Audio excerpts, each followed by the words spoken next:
Hello everyone. आज के topic होने वाला है साइबर सिक्योरिटी और ये है हमारी कोपा थ्योरी की लास्ट क्लास। ठीक है, सारा का सारा सिलेबस इस क्लास के साथ आपका हो जाएगा कंप्लीट। ठीक है, आई होप आप लोगों ने सारी क्लासेस देखी होंगी, सारी क्लासेस आप लोगों ने पढ़ी होंगी बहुत ही ध्यान से।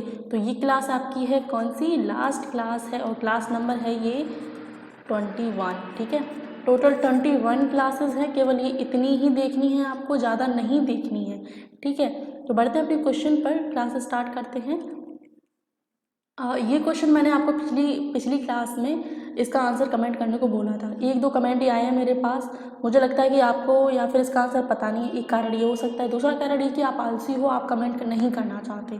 ठीक है, दो ही कारण हो सकते हैं, एक तो आपको आंसर पता नहीं है, दूसरा आप आलसी हो।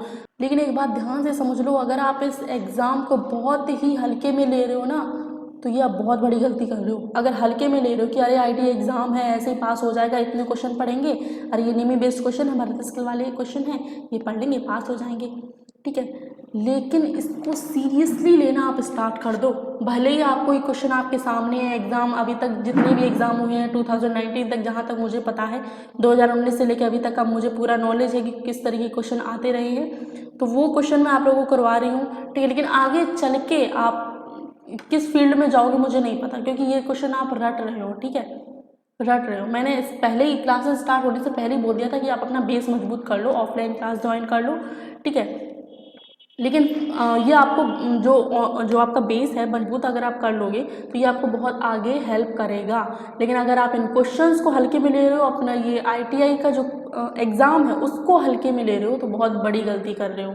ठीक है, अब भी कोई कमेंट करना चाहे तो बताए इसका आंसर क्या है। भारतीय संसद ने आईटी अधिनियम कब पारित किया था, ये नहीं है।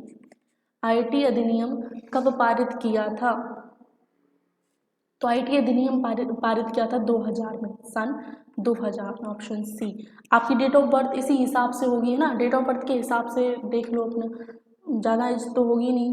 1997, 1998, 2000, 2002, 2004, इस तरीके, मतलब अपनी डेट ऑफ बर्थ इसी वर्ष के आसपास होगा ना आपका डेट ऑफ ईयर, तो उस हिसाब से डेट ऑफ ईयर के हिसाब से आप अपना इसको याद कर सकते हो। नेक्स्ट क्वेश्चन है, what is the full form of एलडीएपी।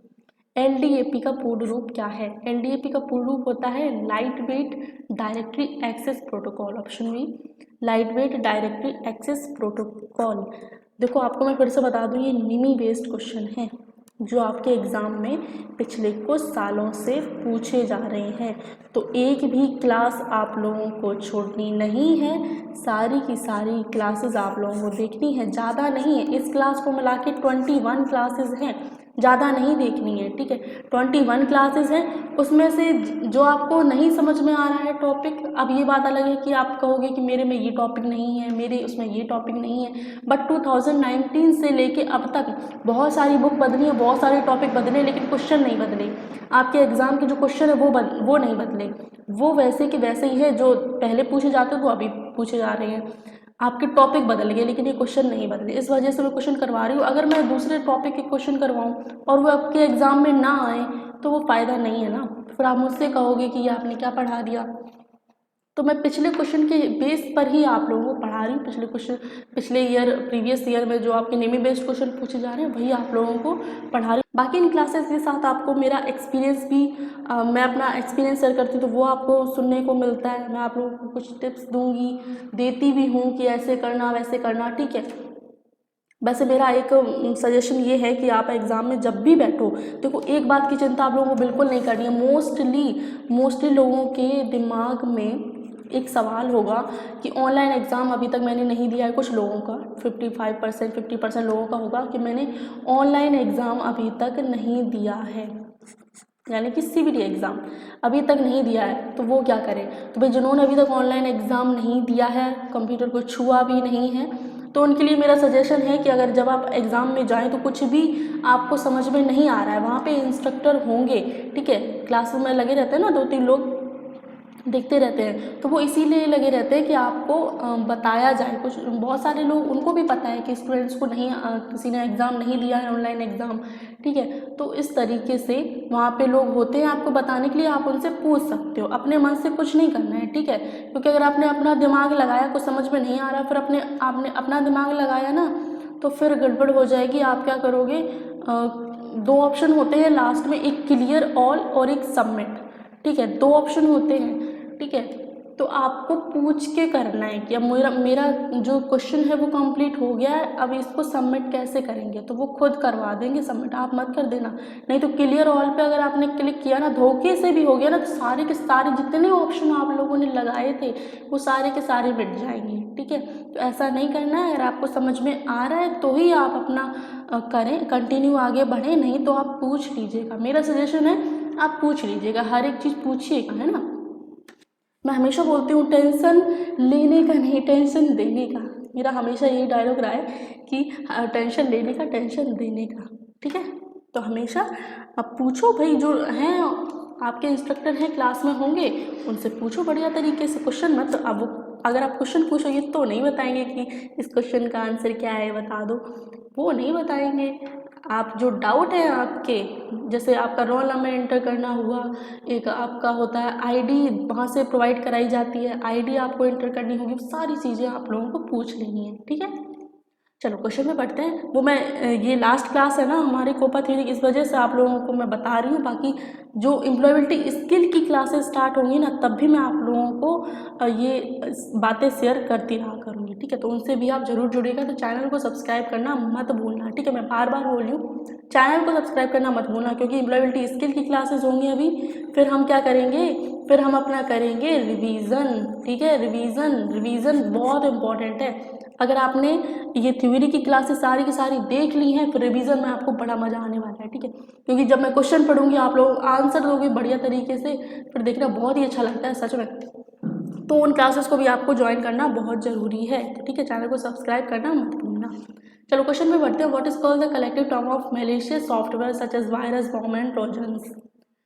दुर्भावनापूर्ण सॉफ्टवेयर के सामूहिक शब्दों को क्या कहा जाता है, जैसे वायरस, वॉर्म एंड ट्रोजन। दुर्भावनापूर्ण सॉफ्टवेयर के सामूहिक शब्दों को क्या कहा जाता है, तो उनको कहा जाता है मेलवेयर या फिर malware. Next question, what is called protecting data from online attacks, deletions, malwares. Online हमलों, डिलीट, मालवेयर से डेटा की सुरक्षा को क्या कहा जाता है। ऑनलाइन हमलों, डिलीट, मेलवेयर से डेटा की सुरक्षा को क्या कहा जाता है। तो ऑनलाइन हमलों की बात हो रही है, ऑनलाइन, तो ऑनलाइन हमला, उसको सुरक्षा को कहा जाता है साइबर सिक्योरिटी। बहुत आपने नाम सुना होगा साइबर सिक्योरिटी के बारे में, एक होता है साइबर अटैक, है ना, साइबर सिक्योरिटी, तो उसकी सुरक्षा के लिए वो जो शब्द है वो क्या है, cyber security. Next question, what is called the protection of information and data from unauthorised access.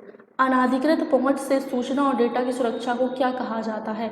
अनाधिकृत पहुंच से सूचना और डेटा की सुरक्षा को क्या कहा जाता है, तो सुरक्षा को कहा जाता है इंफॉर्मेशन सिक्योरिटी, सूचना सुरक्षा। क्या, सूचना सुरक्षा। इस क्लास में कुछ 10-11 क्वेश्चन ही हैं, तो कोई ज़्यादा पैनिक मत होइएगा। बाकी हमारा जो सिलेबस है वो कंप्लीट हो ही गया है ना। What is the full form of CIA under information security. सूचना सुरक्षा के तहत CIA का पूर्ण रूप क्या है। CIA का पूर्ण रूप क्या है, तो इसका फुल फॉर्म होता है confidentiality, integrity, availability. Option A होगा इसका आंसर, CIA का पूर्ण रूप। Next question, what is called periodic assessment of security vulnerability in computer system. Computer प्रणाली में सुरक्षा भेद्यता का आवधिक मूल्यांकन क्या है। कंप्यूटर प्रणाली में सुरक्षा भेद्यता का आवधिक मूल्यांकन क्या है, तो वो है सिक्योरिटी ऑडिट, सुरक्षा ऑडिट। नेक्स्ट क्वेश्चन है 8 number question, what is called a single point of access for several networking service. कई नेटवर्किंग सेवाओं के लिए उपयोग का एक बिंदु कहा जाता है। कई नेटवर्किंग सेवाओं के लिए उपयोग का एक बिंदु कहा जाता है, तो उसे कहते हैं डायरेक्टरी सर्विस, यानी कि निर्देशिका सेवा। नेक्स्ट क्वेश्चन है, which activity endangered an sovereignty and integrity of nation. कौन सी गतिविधियां राष्ट्र की संप्रभुता और अखंडता को खतरे में डालती है? कौन सी गतिविधियां राष्ट्र की संप्रभुता और अखंडता को खतरे में डालती है? तो वो गतिविधि है साइबर टेररिज्म, यानी कि साइबर आतंकवाद। चलो, हमारी जो क्लास है वो हो चुकी है इन्हीं क्वेश्चंस के साथ ख़त्म। पूरा का पूरा हमारा जो कोपात विधि का सिलेबस है वो हो चुका है ख़त्म। मैं कितनी बार बोलूँ, आई थिंक आप लोगों को समझ में आ गया होगा। पूरा का पूरा कोपात थ्योरी का सिलेबस हो गया है ख़त्म। सारी की सारी क्लासेस आप लोगों को देखना ज़रूरी है, सारी के सारे क्वेश्चन इंपॉर्टेंट है, सारी क्लासेस इंपॉर्टेंट है।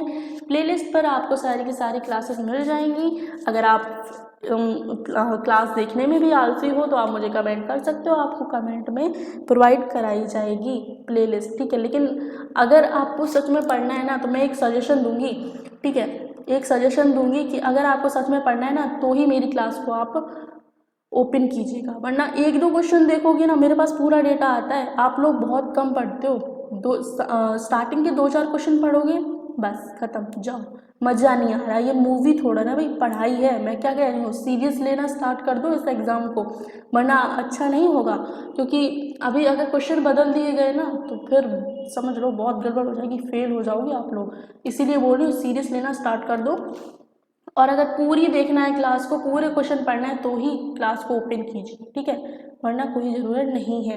बाकी सारी की सारी क्लासेस आपको प्लेलिस्ट पर मिल जाएंगी, आपको शो हो जाएगी आप इसी स्क्रीन पर, वहाँ पे क्लिक करते ही आप प्लेलिस्ट पर आ जाओगे। वरना आलसी और वेले लोगों के लिए मैं हूँ, आपको नहीं मिल रही है तो आप लोग कमेंट कीजिए और मैं आप लोगों को वहाँ पे कमेंट पे ही प्लेलिस्ट प्रोवाइड करा दूँगी, ठीक है। तो मिलते हैं आपको 15 मई से, हम 15-16 मई से अपनी ईएस की क्लासेस स्टार्ट कर रहे हैं, ठीक है। ईएस की हमारी जो क्लास है वो स्टार्ट हो रही है, ईएस की क्लास स्टार्ट हो रही है। ईएस की क्लास ख़त्म होने के बाद हम अपना रिवीजन स्टार्ट करेंगे, ठीक है, रिवीजन स्टार्ट करेंगे कोपात थ्योरी का भी और एम्प्लॉयबिलिटी स्किल का भी। मैंने क्या बोला, एक मैं ट्रेड हूँ, एक ट्रेड की मैं टीचर हूँ, तो उसको मैं बढ़िया तरीके से पढ़ाऊँगी। अब मेरे पास और भी ट्रेड के आते हैं कमेंट कि ये ट्रेड पढ़ा दो, बट नहीं, मेरे पास नहीं है टीचर, और टीचर अगर मैं ले भी आऊँ तो मैं उनको सैलरी कहाँ से दूँ, मुझे ही नहीं अभी मिल रही है। अब कोई टीचर लाएंगे तो उनको सैलरी भी तो देनी पड़ेगी ना। फिलहाल तो मुझे ही नहीं मिली, मैं पापा की सैलरी में से थोड़ा ना दूंगी, मेरी और डांट पड़ेगी। चलो, तो भाई एक ट्रेड है मेरी और इसी ट्रेड की मैं टीचर हूँ, तो आप लोगों को यही ट्रेड पढ़ाऊँगी, ज़्यादा भटकूँगी नहीं इधर उधर नहीं, ठीक है। तो बढ़िया तरीके से आप लोग भी पढ़िए। प्लेलिस्ट आपको स्क्रीन पर शो हो रही होगी, वहाँ से आप प्लेलिस्ट पर जा सकते हो, ठीक है। मिलते हैं आपको अपनी एम्प्लॉयबिलिटी स्किल की क्लास में।